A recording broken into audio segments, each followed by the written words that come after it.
And finally, new rule. Let's not fire the teachers when students don't learn. Let's fire the parents. Now, last week, President Obama defended the firing of every single teacher in a struggling high school in a poor Rhode Island neighborhood, and the kids were outraged. They said, "Why blame our teachers? And who's President Obama?"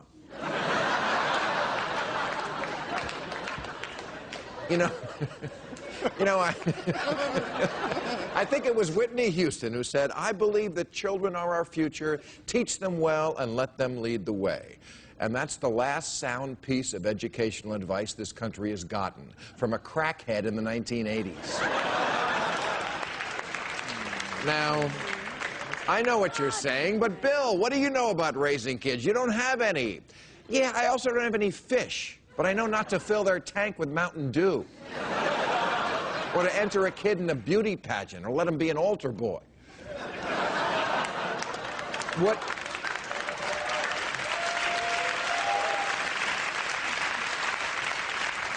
What you do with your spawn affects me.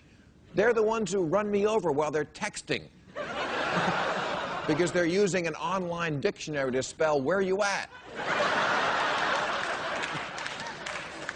Yes, America has found its new boogeyman to blame for our crumbling educational system.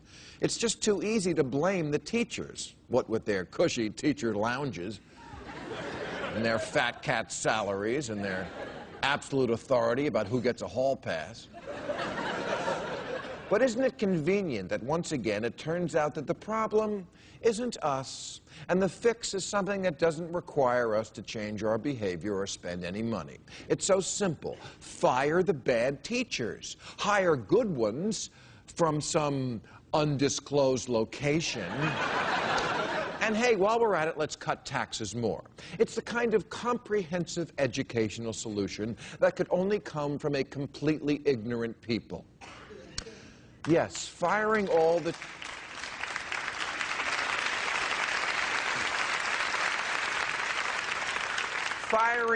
teachers may feel good.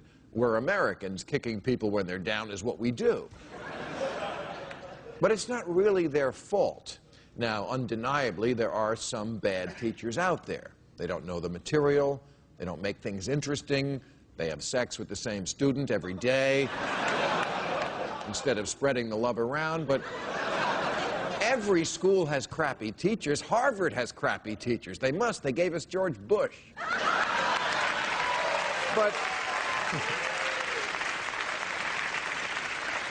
But according to all the studies, it doesn't matter what teachers do, although everyone appreciates foreplay. What matters is what parents do. The number one predictor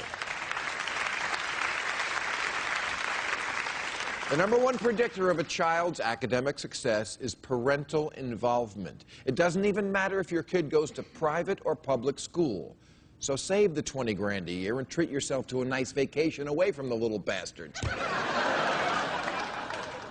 It's been proven that just having books in the house makes a huge difference in a child's development. If your home is adorned with nothing but Hummel dolls, DVDs, and bleeding Jesuses, congratulations, you've just given your children the gift of duh.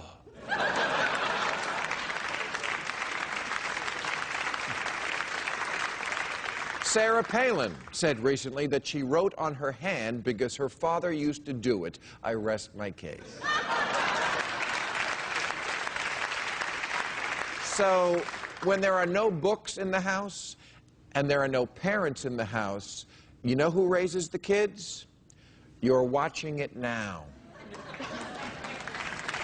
So, maybe the problem isn't the teachers. Maybe it's the nannies.